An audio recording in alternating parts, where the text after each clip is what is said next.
Angie, John, do you love hearing about other people's expensive mistakes? sometimes, yeah, with hindsight, they usually become learning opportunities. Why do you ask? I was wondering if you've ever made expensive coaching mistakes in your Mm, business. Of course, haven't you? Yeah, of course I have. I thought it might be fun for us to share them with our listeners. A little Christmas present from the Coaching Clinic podcast. Okay, but some of these are going to make your toes curl. I'm sure our coaches are ready for that. Let's start the show. Welcome to the Coaching Clinic with John and Angie, the show for professional coaches that explores the ins and outs of coaching, from working with clients through to running and marketing your coaching business. If you're a professional coach who's committed to your own personal and professional growth, cares about making a difference, and wants to have a successful coaching business, you're in the right place. My name's John Ball. And I'm Angela Bezignano. Between us, we have over 50 years of coaching experience and best practices to share with you. From getting started to scaling up your business. We know what works and what doesn't, as well as what it really takes to have a successful and thriving coaching business. With new episodes every Wednesday. Make sure you're subscribed to get them fresh. Oh my gosh, you and I were just having this conversation, and it's making I'm having like a nervous tick flashback right now. But just saying. There have been tears, Angie, over some of the Yes. expensive mistakes I've made in the past, and they really hurt. Sometimes they really hurt. I probably made some of the biggest ones for myself very early on, but that's not to say I haven't made them since. I mean, I probably even this year made some, but not quite so costly. But mistakes are part of the process. But when you Uh, don't know what you don't know, and you don't really have much of a knowledge or preparedness for your own business, it can be really costly. And especially if you're on a limited budget, and I burned through my limited budget far quicker than I wanted to because of all of this. Because here's the thing, I really believe that some of the most expensive mistakes, right? You can take that, is it a dollar mistake or is it a time mistake? Have things Mm. cost you money or have they cost you time? So I look at it from both spaces, but like you, I was smart enough to set a budget for myself. That was number one, first mistake was not realistic. It was not a realistic budget. So I did burn through it, which felt awful at the time because of some of the choices. So there were two things happening there. One, it really wasn't a realistic budget. I don't know where I even came up with the number because I know I did not do any investigation or any spade work to say, well, what is it going to cost me to do this and this? I never even did that. I just came up with the random number, and that's a truth. So that was like my first really expensive mistake. But Mm. now, so you burned through. What did that look like for you? One of the first costly financial mistakes that I made, I figured that I needed to have some PR for my business. And I thought a good way of doing that would be to be featured in a magazine, to put an ad into a magazine. Yeah. And I was contacted by a company magazine, just the things they saw. I had my business listed. They contacted me, reached out, said, "Do you want to be advertised in the magazine? This sounds good." So I'm getting some more info from them. Didn't just say yes straight away, or tell me more. And I ended up having, and also I think it was a listing as well. Like you just didn't have the social media stuff that we have now. It was a listing in an online directory, or not. I don't know if it was online, a physical directory even, to be listed in that. And I thought these are probably all good things that I should do, but they cost more money than I anticipated. And it would have been okay if they had delivered even one lead, Yeah. but there was nothing from any of it. And it was only afterwards when I started to look into other people's experience with these things that I found that these were generally ineffective forms of advertising, which is probably why most people don't really use them especially for our kinds of business these Uh-huh. days. So those were expensive and painful mistakes. I mean, not break the bank mistakes, but when I was operating on a limited budget, I was using redundancy money and what little amounts I had saved at the time. And so I knew exactly how much I had and how much time I would need to have to get my business launched before that money would run out. So my anticipation was they should at least bring me some leads in. But so many things just didn't work. And I probably did far too much of that throwing spaghetti at a wall kind of thing to hope something would stick, because I just didn't know what would. Well, it's interesting, right? Because it's all a learning process. And I'm going to point something out that I've said in many of our conversations, which is when you're new, and when John and I were new to this business, we didn't have AI. We didn't have all of the opportunities. Right. So this is not we both walked to school in 10 feet of snow, 2 miles each way. But the reality is that we didn't have the same opportunities in front of us. So there was really no way to even, like, Trustpilot wasn't a thing. So if somebody got on the phone with you because they bought some multi-million-dollar list and they found you and said, hey, Angie, we'd love to feature you in this XYZ women's magazine, which I did. You brought it up. So, and I didn't get any leads from it for coaching, but I did get some leads from it for a different space, like doing like workshops and speaking, which was great because I didn't even anticipate that. But point is, we didn't know what we didn't know either. And we didn't have any way to cross-reference things. So first and foremost, some of our mistakes, many of you may not make now, because we do have the opportunity to, like, Google this, do that, and figure things out. Yeah. So many things. However, that really, I think one of my biggest financial mistakes only happened, this is what you and I were talking about, 2 years ago. So it wasn't at the very beginning of my career.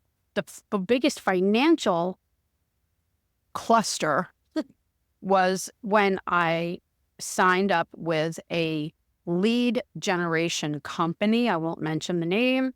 And here's the thing. I did do my homework. I looked them up because I could now, right? Past mistakes, don't let's not bring it forward. I had a budget, a realistic budget, right? Because I was doing some research and getting an idea of what something like this might cost me. And I spent in 10 months, $25,000. I'm going to throw that number out there. Look, John just gave me the look that he, when we talked last, he was like, what? And I got one lead from it. And I was sold on it. I thought this company was going to do everything it said, and they were in touch with me and they were trying to work through with. And it was a really bad decision, and it was costly on time, because while they were doing this lead generation for me, I wasn't doing anything else. That was a big mistake. I was putting so much money into this that I was pretty much through the budget and said, okay, this better perform, because I don't have the opportunity to do anything else that makes sense, right? I mean, I could still do other things, right? Don't misunderstand. But in terms of money, that was it. I was taking the trip around the world, and that was the last vacation I was ever going to take. And I got one lead from it. And I finally had it, even though I was 10 months in, I was like, you know what? I'm not paying you one more month. I was angry. I was frustrated because it also cost me time, right? Yeah. So probably biggest mistake that I made. And now, compared to 2 years ago, go on to any social media platform, and everybody is coming at you with some problem they're solving, right? And that they're going to be the whiz kids on the block that are going to make it all better for you. I have a big question. I'm more cynical now than I was 2 years ago, for sure, right? So yeah, you get burned by these things. I do think for myself, probably one of the biggest ways that I cost myself opportunity really was by not getting coaching sooner. But that was partly because I didn't know that there were people out there who specifically helped with coach marketing, and I wouldn't really have known how to find them either, because they weren't in the yellow pages, and Google wasn't so hot at that time. It was really hard to find these things. Yeah. Some things might be listed in directories. Now everything is listed in directories, but then it was a lot harder to find things. God, I feel so old even saying all this stuff, but not. We're gaming ourselves. Really, but not getting help sooner, that definitely was something that was ultimately was expensive. It may not have cost me money out of the bank, but it Right. certainly cost me opportunity and money that I could have had in the bank had I got help sooner. Well, that's why we're here, right? Isn't that why Yeah. you and I came together and did this? Because Yeah. we realized there is a gap. So it's not so much about what you and I went through back in the day. And it's funny because in the day changes now. I think it's not 10 years ago anymore. In the day could refer back to a year ago. And Right. so as John and I didn't have enough information to vet things, right? We didn't have enough opportunity or ways to do that. I think the big challenge now is so much information, because now you sit and you go, I don't even know what to believe. What's the truth, right? When you're watching all of these ads and you're trying to find, if you Google best lead search engine for companies for coaches, then you look and it says sponsored. It is a black hole. It is an abyss. And you really do sit back and go, I don't know what to do. It's too much. And it's not even just about leads, right? John and I were talking about leads because that's what do we want to do? We need to find ways to make money as coaches and be a coach. So it makes sense that you might Google that. But Yeah. again, there are so many, it could take you half a day to get like one really good space just because there's so many rabbit holes. And I call them landmines, just blows you up and you're exhausted and you just have to walk away. So that's definitely a big part of it, right? We're talking about finding lead it can be very expensive. Yeah. Right? What else though? Like outside of the lead space and time, right? We talked about time, wasting time. I have an idea, but like when you think of the biggest time suckers for you, like Yeah. what would they look like? I think I didn't know how to organize events. And quite early on, I was trying to put together events and learning opportunities. So I knew that could be a good business model that worked very well in personal development at that time. And I was already involved with other people's events. So I thought, surely I can do my own. And the events themselves were not that hard to organize, and renting rooms and things like that for in-person events before we had really all the Zoom revolution, it was pretty much in-person events. And that wasn't so hard, and certainly a lot more affordable even than it is now. There's so many venues that really catered very well to those sorts of things too. But I didn't know how to properly do, so talk about leads, different kinds of leads. Didn't know properly how to do sales and get people into events. How do you actually bring people in and get them onto a list and booking? Did manage to do it. Like I managed to fill, I think, at least 3 events out of my own as getting started. Yeah, which was fantastic, but struggled to keep that going. And it was a lot of time wasted on phone calls and and also people who have lists who were, I did sort of think, sure, we can leverage other people's lists. So I was contacting people who had lists who also did promotions for other people. The amount of times people will promise to do stuff and then not do it. And I was just a bit too naive at the time to realize that people will often say they're going to do something and then not do it. And that happened far more than I would care to. And it slows you down, but it also can be a little, I'll say heartbreaking is probably wrong, but definitely disappointing. Discouraging. Yeah. It can be discouraging. Absolutely. Because you know what? You're just so excited. You're a deer in the headlights and you're just like, hey, everybody, they said they're going to do this. And then you take them on their word and oops, no. And then it's like this really, it becomes very stressful when you're not in control of every aspect. And you can't be. Like, let me just say that for the record, trying to be all the things is not a good look for a coach, right? You're going to slow yourself down anyway. And I think it's important to recognize, okay, this is a little left of center, but right, know your strengths, know where your weak points are. For Angie, everybody knows this, I cannot stand doing social media marketing or tech stuff like it. Not my thing, never was. But guess what? Now I have somebody that does it for me. And I made that part of my budget. Why? Because it has accelerated my business times 10. Because before I was like, I can't afford to do this. I don't have to do it all myself. No, because then I didn't think about was the time it was costing me versus like the first website I ever had. I did it myself. I know that is a shocking revelation, John, because sometimes I just get lost opening my laptop. I'm only kidding. But it took me months to do it. Months. And it was in WordPress. No offense to them. It was me. Months to do it. I will jump off a house before I ever do that again. But it was knowing my strengths. And you do, I think, as a coach, need to say, what does that business plan look like? And what are the pieces of it that I need to delegate, because it's going to cost me more in time. If something is costing you time, then you're not earning.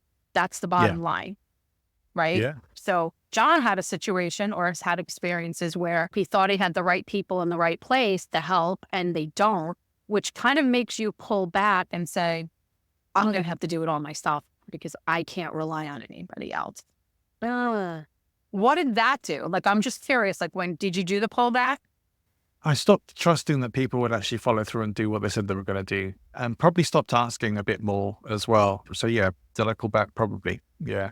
It made it a lot harder. It did make it a lot harder, but look, it ended up causing, we was basically trying to set up an event in Dublin at the time. And we had lots of contacts and connections there. But because none of us were based there and none of us had enough contacts and connections ourselves to fill the event, we needed those other people to be what was called, not delegates for us, but we needed people to be affiliates for us. We needed people to be promoters for us. And so, yeah, a bunch of people were promising to do this and saying, we'll get your rep builder, or no problem, we'll get people there. And then start saying, oh, hey, look, we need to get this moving. We actually need to have names on the list. Otherwise, we can't book the venue. We need to give them a deposit and we're not going to get that back. So we need to make sure we're going to have some people coming. John was planning weddings here, folks. Like, he was like, hey, man, that's a real space. I will never do that again. Yeah, it was stressful. I'd even had to book flights, and that money ended up being lost because we just couldn't get people to help us fill the event. And so it probably was a little ambitious trying to do an event in Dublin when we'd only done a handful of events already. But, again, an expensive mistake. But let me tell you this. One of the biggest mistakes I made early on, it probably did cost me some money. It wasn't I don't think it was necessarily a hugely expensive financial mistake, but it was an expensive mistake in terms of the pain of it and the confusion that it caused, was not separating out my business account from my personal account. It was all one account when I started off. And which account? Account for what? For business. Like money account? Yeah. Or bank account. Bank account. Okay. And that was messy. It was messy, and it started to cause me problems. So yeah, I will nearly always recommend to people, especially if they're just starting out as a coach or whatever else, make sure you have a separate business account that money can go into. It's so easy to do now. You can have an online account and have the money go in there, but just keep everything separate, because otherwise you will lose track of what's business money and what's personal money. And that's not a good place to be. You definitely want to pay yourself out of your business account, but you also have to pay other stuff out of that as well. If you're already not great at tracking, at the time I wasn't particularly great at tracking my finances anyway. So I wasn't really tracking my personal expenses or my professional expenses. So I say it probably did cost me money, but that was, definitely a painful mistake, because it took a while to get things corrected and separate things out. And here in the States, that wouldn't apply, right? IRS would be knocking on your door going, hello. It's like you're embezzling from your own company kind of a thing, right? Commingling, if you will. And I think that the lesson to that is that you need to treat, if you're going to be a coach, right, you need to treat your business as a business, not a hobby, right? Yep. And I'm not saying that's what John did, but I think many people initially go, what did you say?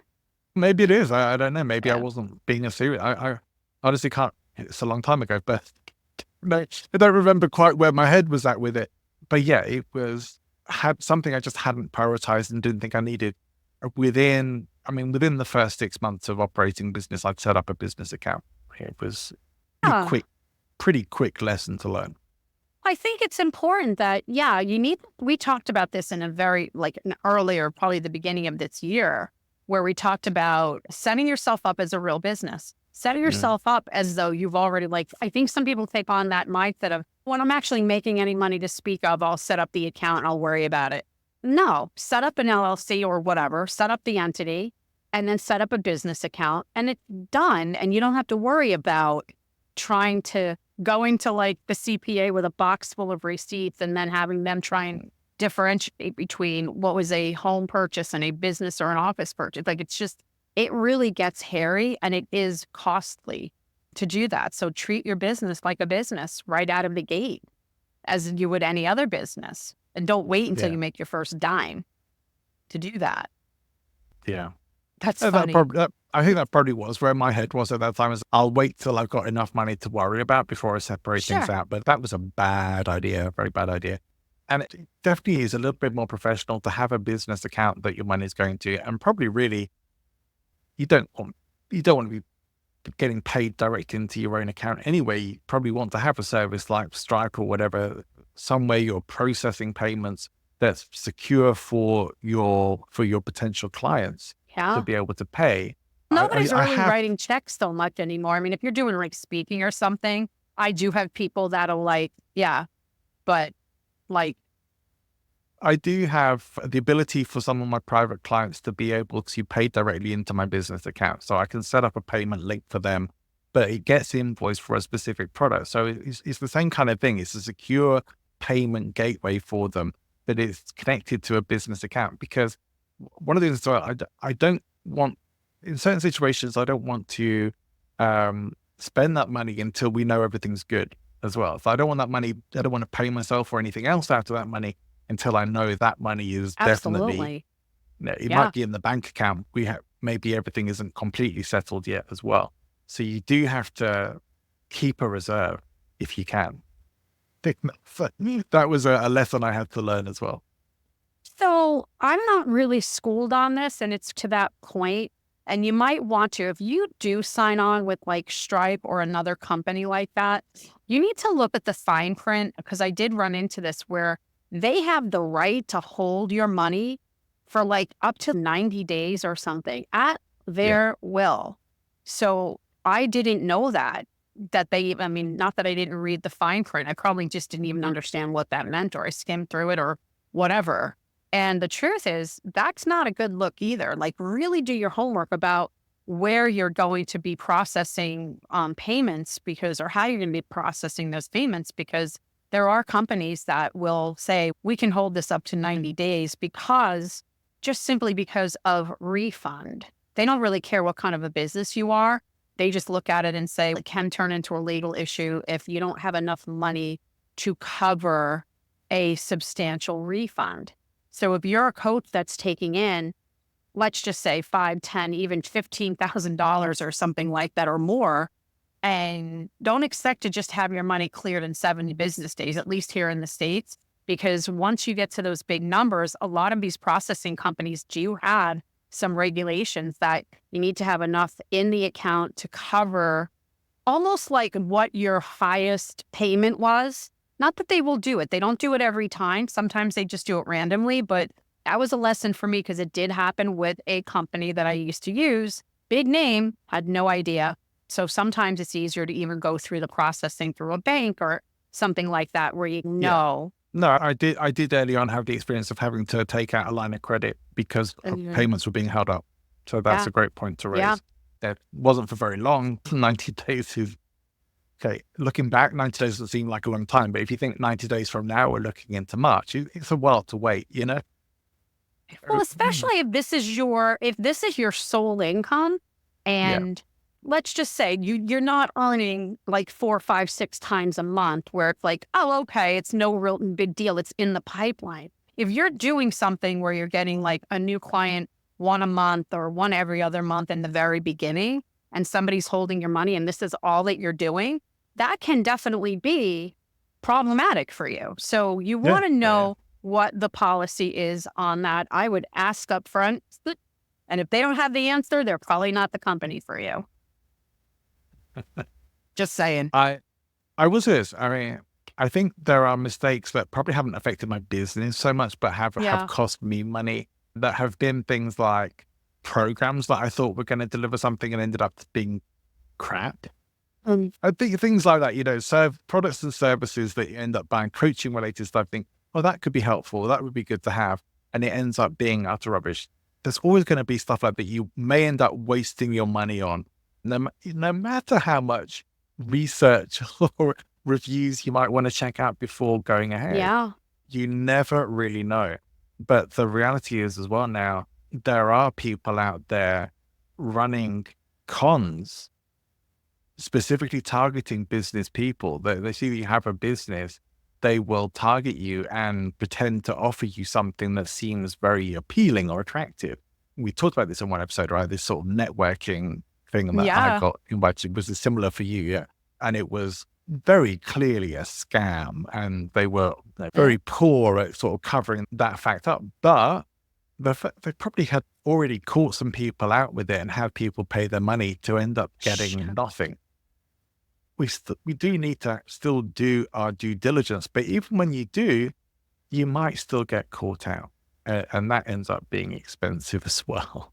Well, listen, there's just no way to know for sure, because there are people who are professional scammers, and because they know better than you and me. My mind just doesn't, as much of a cynic as I might claim to be, I've been called a couple of times where I was like, oh, this is an actual scam. Almost hit the send button, pay for. It's usually that plug and play kind of scenario. Oh, we have this great speaking event coming up, Angie, and we want you to be a part of it because you're so amazing. Really? Okay. So anyway, so you definitely want to do as much research as you can, because on the surface, they're going to look like legit. This is the thing. They're going to have their own sizzle reel that looks fantastic, and they're better at it than you. So you definitely want to make sure maybe you're all going with a bigger name for that purpose, and you're going to pay for that because it's not a scam. Also, too, I feel like the idea, you just brought this up and it triggered in my head, John. I think that one of the things we always try to do as coaches, once we make the decision to either do it full or part-time, whichever, is that we try to make ourselves feel more validated and legitimate as coaches. And we've talked about this previously, so I won't get overly long-winded about it, but going and getting these certifications, some certifications, if they are really going to help you, then go for it. But if you think it's just something that's going to look great on paper to make you look more legitimate, then it's probably not a good idea. I've got a couple with, one or two of the biggest names in personal development. And although I got information from it, I don't even use it anymore. It's not something that I reference in my mind. It's not a format that I use. And I realized that it was to make me feel better about promoting myself. And that was very costly. You would have to imagine if you're working with one of the biggest names in an industry that you're not paying the dollar for it, right? It's not a $500, it's thousands of dollars, and it feels really good. And look at what I did, and look at who I did it under and all of the things. And I made $0 from that. Nobody even gave a crap that I had that certification. So don't become a professional student, right? To constantly build yourself. Like, if you say, I will work in this space and this is going to help me because this is the program that I want to use, all for it. But don't be afraid to launch and throw yourself into more educational because you feel like, well, let me just do this one more thing and then I'll be ready to launch. Not launching will cost you time. Okay. If you launch too early, you might lip skid, as I say, but at least you're out there, right? But if you don't launch at all because you keep thinking the next thing is going to make you more legitimate, that's just your fear coming through. So don't overdo that. So we were talking about this earlier before we recorded, but now more that we get challenges come up for us as coaches, mindset challenges as well. We're always going to have to work on these kinds of things. But they are things that can take you out of the game altogether if you let them, because very often the only real difference between somebody who's building up their coaching practice and making money with it and somebody who's not, who may be a good coach but isn't getting anywhere, is probably that they're overthinking it and not actually doing the actions that would get them clients. because they're too uncertain. So one thing I've got, and that's certainly been me in the past, of learning just to take action and knowing that you will get results when you take action. And yes, you may have to course correct. Inevitably, you'll have to change things and adapt as you go, but you have to be out there doing it for anything to happen at all, because if it's all just going on in your head, nothing's happening, and your bank balance isn't filling up either. Absolutely. You know what? And your point is very valid. You're going to course correct no matter how ready you think you are. So that doesn't mean that you launch a website that just has one little picture. We're not saying to do anything like super prematurely, but definitely the best way to get in front of people is to get in front of people. The longer you wait, the longer it's going to take, without a doubt. Yeah. Do you remember when, and I think I was guilty of this as well, when loads of coaching websites had lots of clip art on it? Do you remember clip art with the little bubble figures and with not real faces and stuff like that? Yeah. And that was everywhere. Thankfully, no longer really used by people. But now it's nicely AI art, isn't it? But I was just going to say, what's the replacement? The replacement is AI. I use AI now because shockingly, I'm using it, but it makes my life a lot easier in many ways. Hey, look, AI is perfect for you because you just have to tell it what to do and it does it pretty much. Right, trying to say, John. Trying to say, I just want to know. I think there was a hidden message in there, folks. Was it hidden? Was it? That leaves dead. Bravo, touche. You got it. Yeah, no, but I think these are all like really common mistakes that we make in the beginning. And I think that when people just have the idea, just ask yourself, what's when you decide on a budget, yes, it might very well be based on your available funds, right? And if you don't have a budget, I've had people, I don't know about you, but I've coached people that are like, they really don't have a budget. And I'm like, wait a minute. Are you great at marketing? Can you build a website? Are you that person? Because maybe you shouldn't be a coach. Maybe you should be doing that. I don't know. But if you don't have a budget, I think there's a moment of pause necessary to say, okay, wait, am I actually ready to do this? But what do you actually need? You need to make a decision on a budget based also on like reality.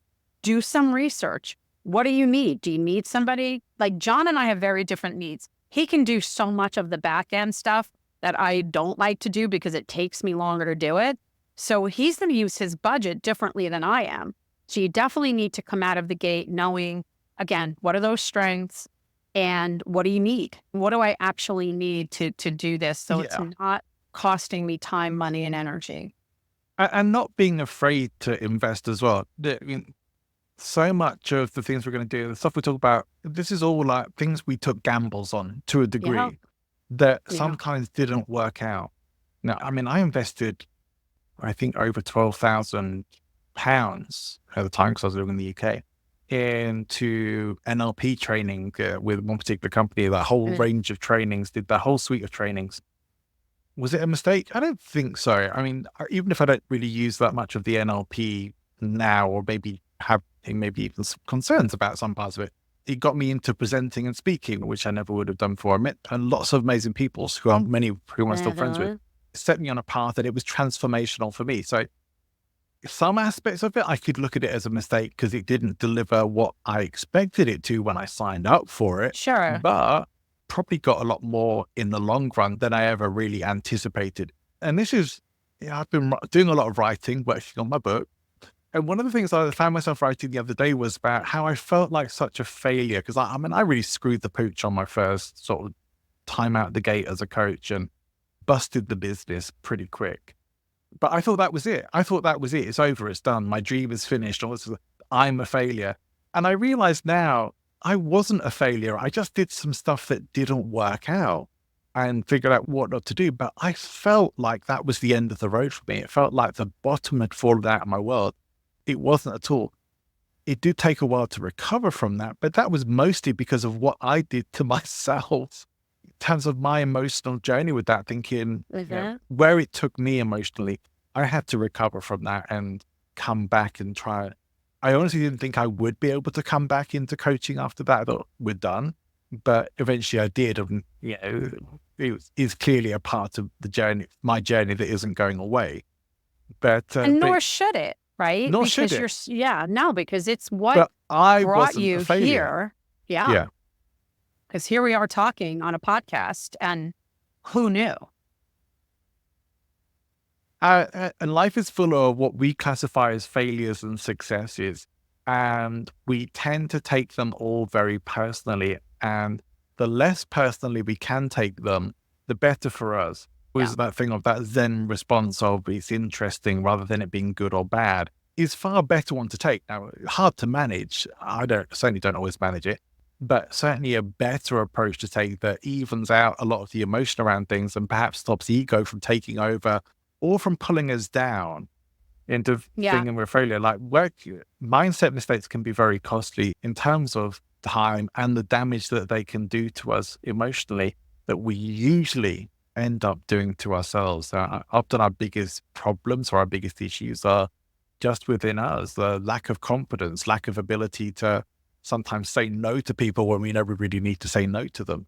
And talking particularly in professional situations here, of some people who sometimes do get very pushy on calls with you, trying to get you to sign up for something. And some people really do have a hard time saying no to that. Yeah.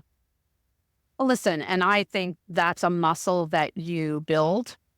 I think I believe it or not, it was definitely a muscle that I had to build not because I was easy to sell to. I just told you before we got on today, I am not an easy sell. I am not easy to sell anything to, even if it's like something that I know I need, love, want, desire. I have to come to it on my own. That's who I am. So I think that you need to be able to discern, and there is no fire, right? There is no urgency. If something is making you feel somewhat uncomfortable, and take a minute, take a step back and just say, you know what, we'll follow up. We'll talk another day, but today is not the day. I just did that. I literally just did that with a lead gen company last week. Sounded great, looked great, but something was telling me it was off. Got the free demo. Oh, here's 48 hours. Check it out.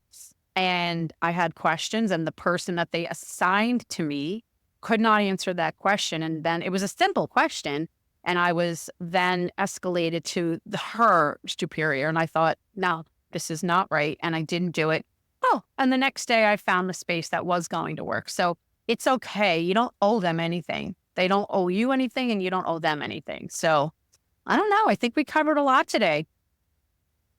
I think we have. I don't think we've humiliated ourselves with our mistakes, but I hope that it could have been worse. It could have been worse.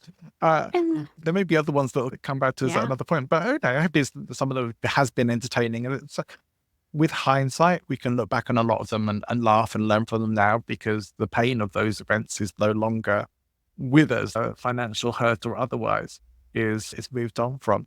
But if any of those mistakes that we've made help you avoid making similar ones, then definitely this has been a very worthwhile episode.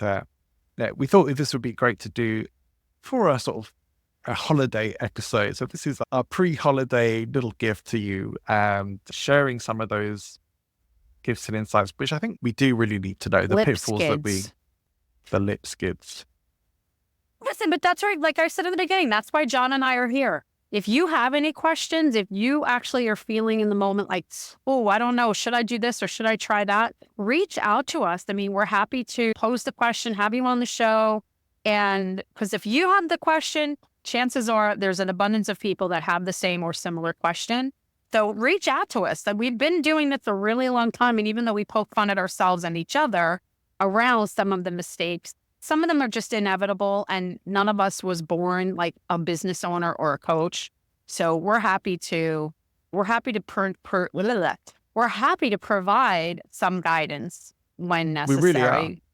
And you can find both of us on LinkedIn. We are there. And if you struggle to find our profiles, the links to them are in the show notes for this episode. So all you need to do is go to the episode in your show provider and you'll find them there. Or if you're watching us on YouTube, in the show notes for YouTube, which is super easy. We all know how to use those. But you can leave us a voicemail message, and we would certainly love to hear your voices. So we know we've had people reaching out to us, which has been great. but we'd love to hear from you as well. So it's free to do. You can do this through your computer. You hopefully have a microphone, and go to pipe.com/the Coaching Clinic podcast. You can leave us a message there and we will feature you on the show. And yeah, if you want to come and talk to us on the show, probably figure out a way to make that happen as well.